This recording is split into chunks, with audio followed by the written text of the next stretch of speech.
Hi, today I want to talk to you about removing doorknobs and or drawer knobs. Some of them, especially if it's an antique or a vintage piece, have a style that is kind of tricky to remove. So that's your handle, right? And you can see there's no screws, there's nothing. On the other side, as you can see from here, you can see there's kind of a cap. So I've already removed one just to show you how this is set up. So this is your cap, and usually it's relatively easy to take them off with just something like that you can go under and pull them out. And then you have this screw in here. At first I was really confused about how do I get this out. So you get a tool like that and you basically just have to fit that in and screw that out really easy. And then on the other side, usually they might have a small nail like that.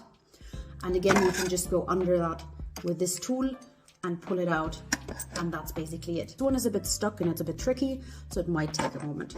So again, I'm going under it with this pointy kind of a tool, right? And I'm loosening it up, and then taking a thin screwdriver, just really carefully so I don't mar the wood.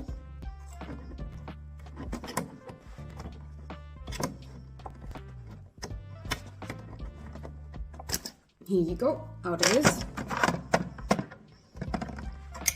And I'll take this guy.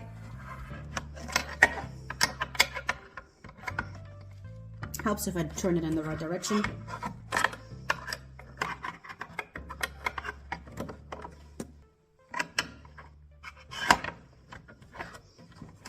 And then I can just remove it from here.